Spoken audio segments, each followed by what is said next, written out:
सम्राट चौधरी के पीछे आप पड़ गए हैं, मतलब हर जगह उनका 10th क्लास का मार्कशीट का है, चश्मा लगा के यही ढूंढे जा रहे हैं, दूरबीन से ढूंढ रहे हैं प्रशांत। आप ये बताइए कि 7 लोगों के हत्या का अभियुक्त, आरोपी नहीं, 7 लोगों का हत्या का अभियुक्त इस राज्य का उप मुख्यमंत्री बना हुआ है, वो 7 लोगों के हत्या, 7 लोगों की हत्या मतलब नरसंहार हो गया। आज इस मंच पर बता दीजिए कि आपने 10वीं मेरिट कौन से साल में पास किया? देखिए, पास किया भी कि नहीं किया? ये जिसको जानकारी लेना है तो कामराज यूनिवर्सिटी से लेते रहे, उसमें क्या फर्क पड़ता है मेरे को।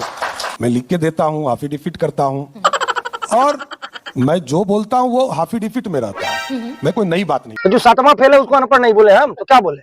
अब अगर नहीं अनपढ़ है तो बोले कि 10वां कब पास किए थे, खाली एफिडेविट में करने से तो दोस्तों हो जाइए तैयार, ग्रोक एआई आपको बताने जा रहा है कि बिहार का पगड़ी वाला डिप्टी सीएम सम्राट चौधरी आखिर 7 खून करके 7वीं फेल कैसे हो गया। जरा देखते हैं हम लोग। बहुत अच्छा दोस्तों, आप सबसे पहले इस इंट्रो पर फोकस करिए जिसमें बताया जा रहा है सबसे पहले स्कूली शिक्षा के बारे में।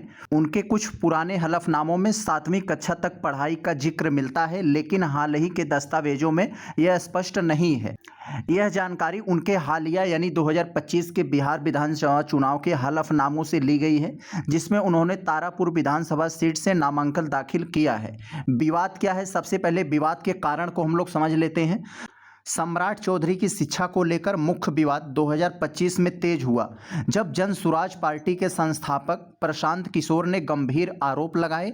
किशोर ने दावा किया कि सम्राट चौधरी ने कभी मैट्रिक यानी 10वीं की परीक्षा पास ही नहीं की।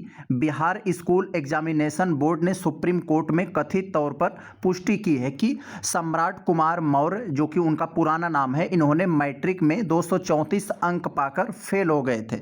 इलीट जैसी मानद डिग्री प्राप्त करने के लिए बेसिक शिक्षा जैसे मैट्रिक अनिवार्य होती है, लेकिन चौधरी के पास इसका कोई प्रमाण नहीं है। किशोर ने इसे चमत्कार करार दिया है और कहा कि चौधरी ने फर्जी हलफनामा दाखिल किया है।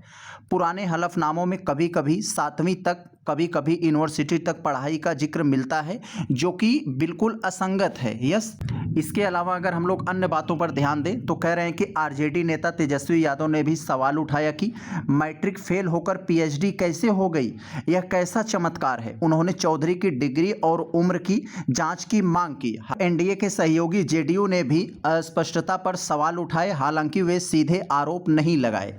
पूर्व केंद्रीय मंत्री आरके सिंह, जो कि बीजेपी के हैं, ने भी उन्होंने भी चौधरी के डिग्री दिखाने को कहा, लेकिन चौधरी ने इसे नज़रअंदाज किया।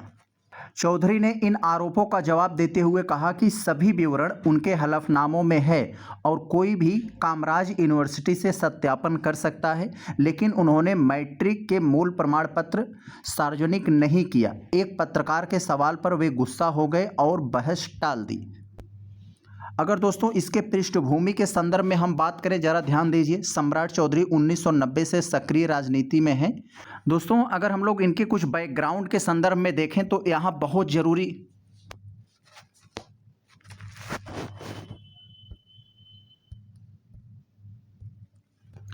दोस्तों अगर हम लोग इनके कुछ बैकग्राउंड की चीज़ें देखें तो जिसमें दिया गया है कि सम्राट चौधरी 1990 से राजनीति में सक्रिय हैं। वे पहले आरजेडी में थे, लेकिन 2014 से वे बीजेपी में चले गए और 2024 से बिहार के डिप्टी सीएम हैं। उनकी शिक्षा का मुद्दा उनके आपराधिक मामलों जैसे 1995 का तारापुर नरसंहार से जुड़ा और उभरा है, जहां उन्होंने खुद को नाबालिग बताकर जमानत ली थी, जिससे उम्र और शिक्षा दोनों पर सवाल उठे हैं। कुल मिलाकर लवणेन भोज्यम